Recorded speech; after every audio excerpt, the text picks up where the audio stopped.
No último dia 8 de novembro, o Boi-Bumbá foi reconhecido como Patrimônio Cultural do Brasil na 90ª reunião do Conselho Consultivo do IPHAN, e quem integrou a equipe na preparação desse dossiê que foi apresentado ao Conselho foi o professor da Universidade Estadual do Sudoeste da Bahia, Rogério Luiz, que vai falar um pouco mais para a gente a respeito do assunto. Professor, boa tarde, seja bem-vindo ao UESB Notícias. Boa tarde, muito obrigado pela oportunidade, muito contente, né, de trazer essa notícia. Com certeza, e a gente fica assim, muito contente dessa sua participação na construção do reconhecimento como patrimônio cultural do Brasil, do Boi-Bumbá. Como é que foi feita essa pesquisa? Como foi a sua participação na preparação desse dossiê?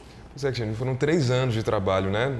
Essa equipe foi constituída por pessoas que trabalham na área da sociologia, né? Em sua maioria sociólogos e sociólogas, 5 pelo menos, mais um antropólogo, já que essa questão envolve, né, uma construção que passa de geração em geração, que diz respeito à constituição das raízes, né, culturais do nosso país, e mais a minha presença, né, que tive meio que o papel de fazer o registro, né, das fotografias, fazer o registro em imagens em movimento, editar, montar os documentários, né, que eram necessários para a constituição desse dossiê.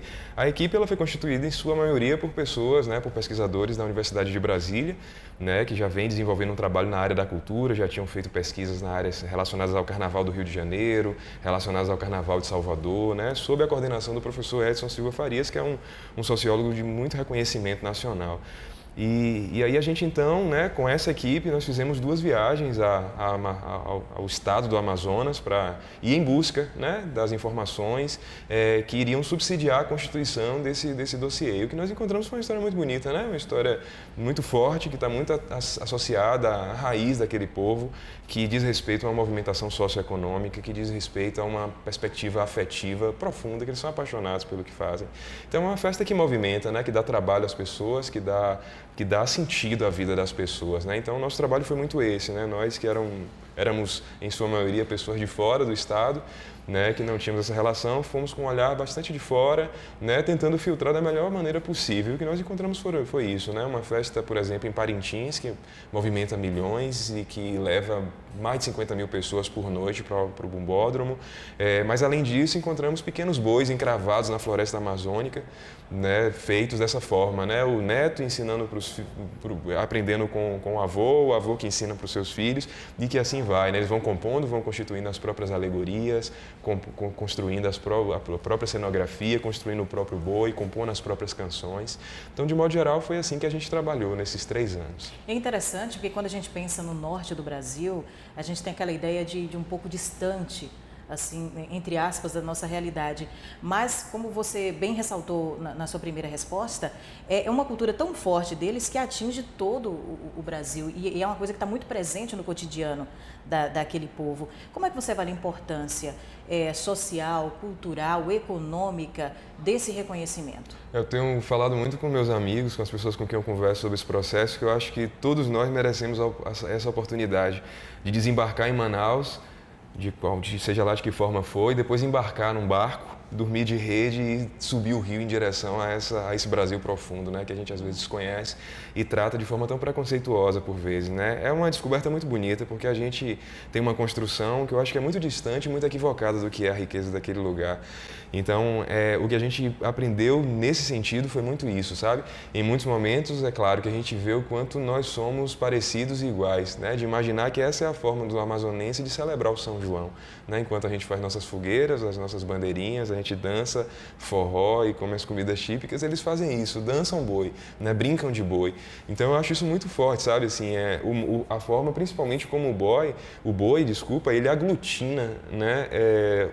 Elementos dessa constituição cultural brasileira, né? Traz elementos indígenas, traz elementos da cultura afrodiaspórica, traz elementos da própria constituição, da presença do nordestino na região norte, traz a contribuição dos imigrantes que chegaram, por exemplo, do Japão, da Europa, né? Muito inebriados por essa dimensão amazonense, da floresta especialmente, e que ali constituíram as suas bases e fincaram suas raízes, né? A partir dali.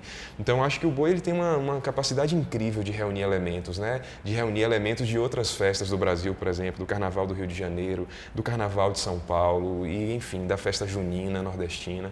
Então, de fato, essa é uma coisa que nos deixou muito encantados o tempo todo, né? Era essa riqueza multicultural da Constituição do Boi. Agora, o trabalho, a preparação do dossiê levou 3 anos para ficar pronto.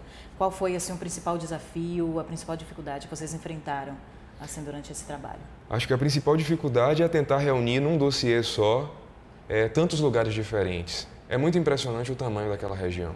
A gente navega 12, 18 horas no barco e você ainda não chegou na cidade onde você precisa chegar, como a gente fez. Navegar 18 horas para chegar, por exemplo, em Maués ou em Taquatiara. Eu acho que esse foi o grande desafio, né? Tanto é que nós fomos a terceira equipe a tentar constituir esse dossiê, né? Outras 2 equipes foram convidadas, né? Foram contratadas, receberam essa encomenda de fazer esse dossiê e esse processo acabou esbarrando justamente nessa dificuldade de natureza geográfica, de natureza espacial, porque é um lugar tão grande, tão gigantesco, que às vezes ficava difícil a gente encontrar uma unidade entre essas coisas. O que daria essa unidade? Tanto é que o processo, no final das contas, ficou com esse título, né? O Complexo Cultural do Boi-Bumbá de Parintins e do Médio Amazonas. Porque imagine, se nós fizéssemos, por exemplo, o Rio Amazonas de ponta a ponta, o Baixo Amazonas e o Alto Amazonas. Seria muito gigantesco. Há certamente outras variações de boi dentro desse contexto. Mas aí o que a gente conseguiu perceber, especialmente sob, né, essa coordenação super sagaz e perspicaz do professor Edson Farias, um sociólogo muito experiente, foi isso, né, perceber que a gente deveria fazer um recorte, ou fazíamos o recorte, então corríamos o risco de mais uma vez ampliar demais e perdermos a unidade. Então o grande desafio foi esse, né, foi tentar contar uma história muito maior a partir de 3 ou 4 experiências, que foi o que a gente conseguiu recolher. E eu acho que a dificuldade que ao mesmo tempo impulsiona e mostra a importância de um reconhecimento como esse, é que é uma história que está se perdendo, né? Infelizmente. Quando você vai para cidades menores, os mestres de bois, eles são cada vez mais raros, eles estão indo, né? E isso não está ficando, em muitos lugares a gente percebeu que isso não está ficando para outras gerações.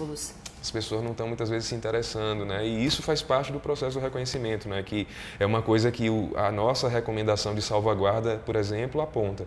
É que é necessário fazer um trabalho de formação, né? Porque o boi envolve muitos saberes específicos, né? De composição, de elaboração de adereços, de figurino, é uma série de coisas, é uma engrenagem muito complexa, né, e que precisa de fato de um cuidado muito grande na passagem desse saber de geração para geração, né? Então, essa é outra coisa que dificultou muito o nosso trabalho, né? Como os mestres estão cada vez mais raros, está ficando muito difícil e cada vez mais reunir essas histórias e reconstituir esse percurso percorrido até agora pelo boi, né, pela festa do boi.